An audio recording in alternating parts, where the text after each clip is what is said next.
Students, welcome to Hayat educational service. आज हम 12th की केमिस्ट्री और 11th की केमिस्ट्री से जुड़े हुए फैक्ट्स जो कि कॉन्सेप्चुअली एक बार समझ के और फिर हम उसके डेली लाइफ में यूज़ क्या है उसको देखेंगे।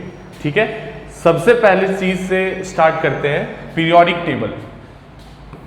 जब आप पीरियोडिक टेबल 11th में पढ़ते हो तो एक बहुत ही छोटा सा इंटरेस्टिंग फैक्ट उसके बारे में मैं आपको बताता चलूं कि उस पीरियोडिक टेबल में आपको सारे अल्फ़ाबेट वाले एलिमेंट्स मिलेंगे, पर कभी भी आप ढूंढो उसमें आपको जे अल्फ़ाबेट से कोई भी एलिमेंट आप नहीं पाओगे उस पीरियोडिक टेबल में।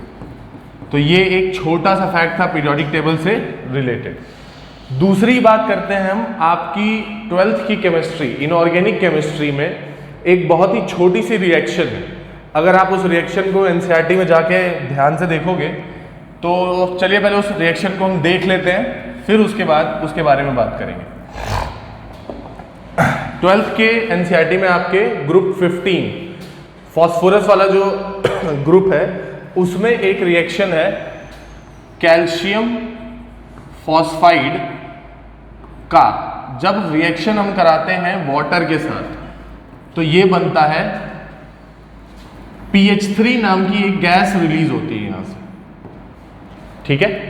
और इस गैस का नाम है फॉस्फीन, जो कि यूज की जाती है एज सिग्नल्स। जैसे अगर आपको बताऊं तो सपोज करिए आप समंदर के किनारे लाइट हाउस देखते होंगे।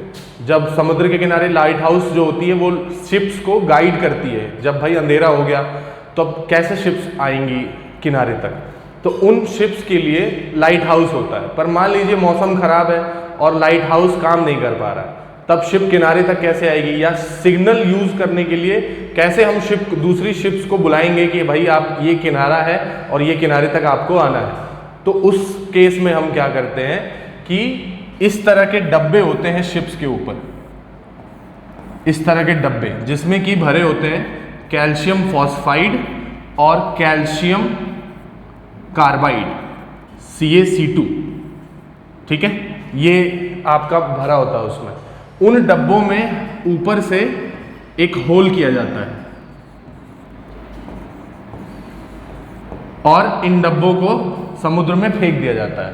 अब जैसे ही ये डब्बे इस होल के थ्रू वाटर एंटर करता है, क्या एंटर करता है, वाटर, तो ये रिएक्शन स्टार्ट हो जाती है CaC2 और वाटर, ये दोनों आपस में मिलके बनाते हैं CaOH का होल ट्वाइस यानी कैल्शियम हाइड्रोक्साइड, और साथ ही साथ C2H2 एसिटाइलिन गैस रिलीज होती है।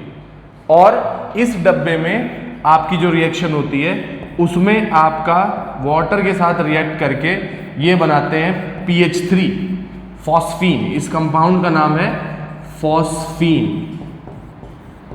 और फॉस्फीन और C2H2 दोनों रेड ब्लू फ्लेम की तरह जलती है। ये दोनों जो गैसेस होती हैं ये रेड ब्लू फ्लेम की तरह हवा में ऊपर उठती हैं।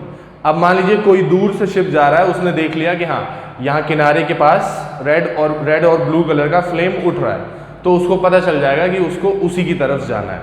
तो आपकी 12th की केमिस्ट्री से रिलेटेड एक बहुत ही इंटरेस्टिंग फैक्ट ये था। इसको जो ये रेड ब्लू फ्लेम आता है अपना, ये जो रेड ब्लू फ्लेम अपना होता है, इसको हम कहते हैं होम्स सिग्नल। और ये अक्सर रात वगैरह में शिप्स को गाइड करने के लिए यूज किया जाता है। मरीन जो ट्रेनर्स होते हैं वो इसको यूज करते हैं।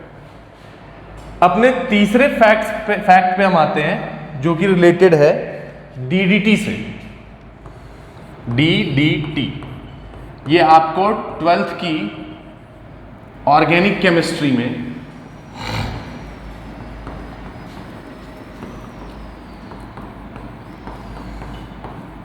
चैप्टर है एक, हेलो एल्केन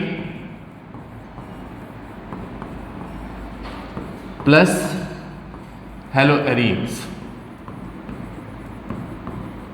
उसमें आप सेक्शन में जाओगे यूजेस में, वहां पे आपको एक केमिकल मिलेगा DDT। डाइफिनाइल ट्राइक्लोरो इथेन इसका नाम है। इसका नाम अगर मैं लिखना चाहूं तो लिखेंगे डाइफिनाइल ट्राइक्लोरो इथेन।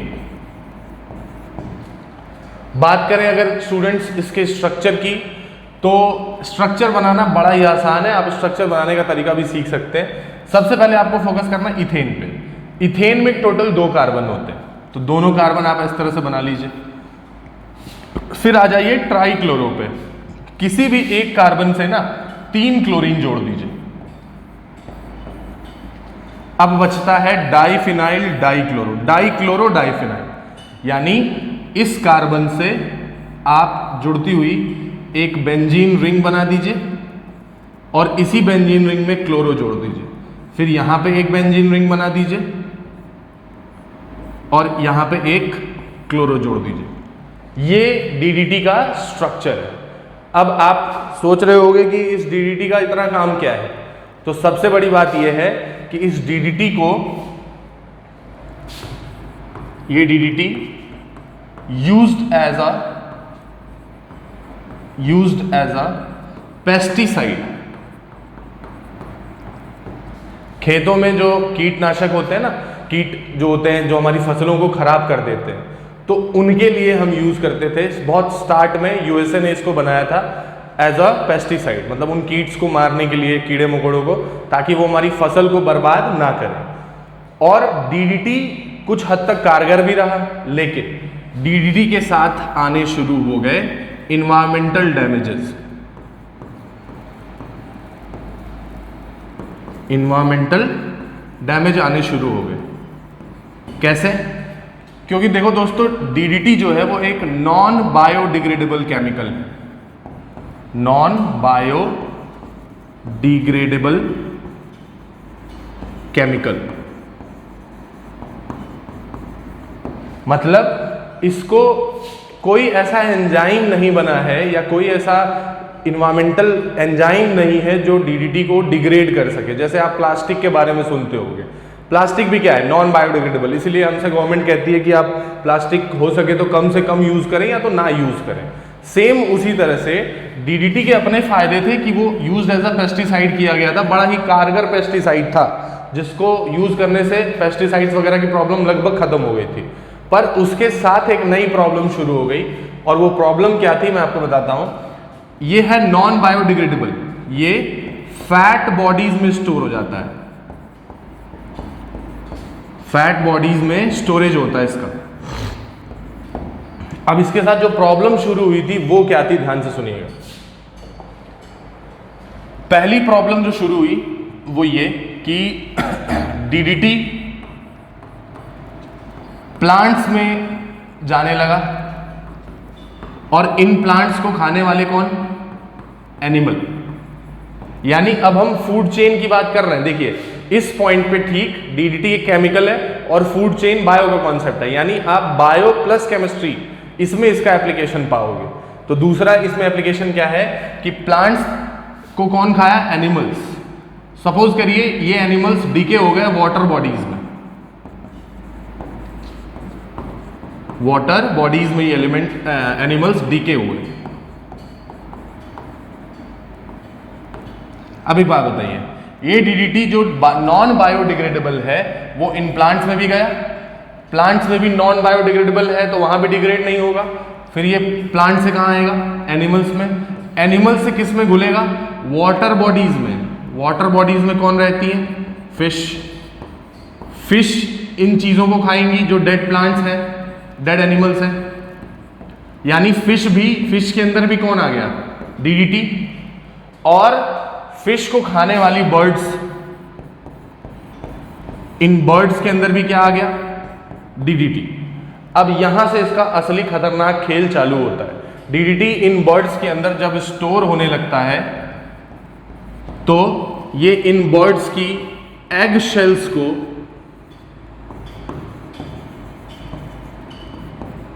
थिन करने लगता है, एग शेल्स को थिन। जबकि एग शेल्स होनी कैसी चाहिए, एगशेल्स थिक होनी चाहिए।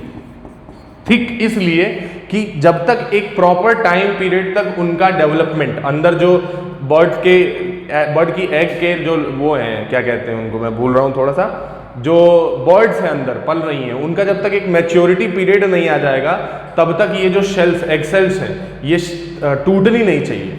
लेकिन डीडीटी कंज्यूम करने से इन बर्ड्स के जो एग शेल्स हैं वो थिक ना रह के थिन हो जाते हैं और उनका पूरा डेवलपमेंट पीरियड पूरा होने से पहले ही ये जो शेल्स एग शेल्स हैं ये टूट जाती हैं और टूटने से बर्ड्स की स्पीशीज पे असर पड़ने लगता है।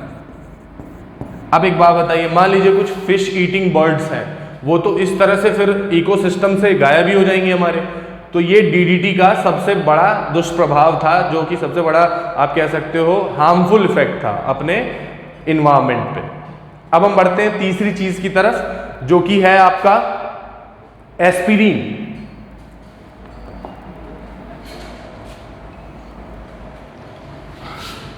एक केमिकल है अपना एस्पार्टेम।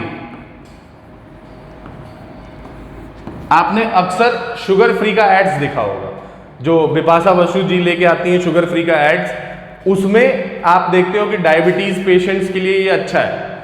एक्चुअली ये आपको जो जानकारी है वो आपकी एनसीईआरटी से ही मिल सकती थी। अगर आप एनसीईआरटी पढ़ते हैं तो उसमें एक केमिकल है एस्पार्टेम, जो कि आर्टिफिशियल शुगर है, आर्टिफिशियल स्वीटनर कहते हैं इसको। इसका कैलोरी काउंट काफी कम होता है।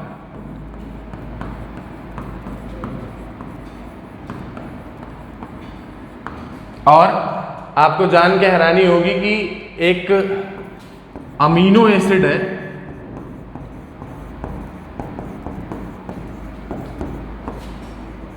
फिनाइल एनिलीन, फिनाइल एलानीन, और दूसरा है एस्पार्टिक एसिड। इन दोनों में से, इन दोनों का आपस में रिएक्शन करा के वहां से वाटर निकाल लिया जाता है, वाटर एलिमिनेशन करते हैं और उससे एक एस्टर बनता है। उस एस्टर का नाम होता है एस्पार्टेम, जो कि अक्सर शुगर फ्री जो डब्बे आते हैं उनमें जो छोटी छोटी गोलियां होती हैं उसमें एस्पार्टेम होता है, जो कि आर्टिफिशियल स्वीटनर है और वो डायबिटीज पेशेंट्स के लिए स्वीटनिंग का काम करता है। अब जैसे डायबिटीज के पेशेंट्स जो होते हैं वो नॉर्मल चीनी वगैरह मीठा नहीं खा पाएंगे, पर वो क्या पूरी जिंदगी मीठा नहीं खा सकते, उनके लिए हम यूज करते हैं एस्पार्टेम। तो ये 4-5 आपके फैक्ट्स हैं जो हमने आपको एक्सप्लेन कर दिया।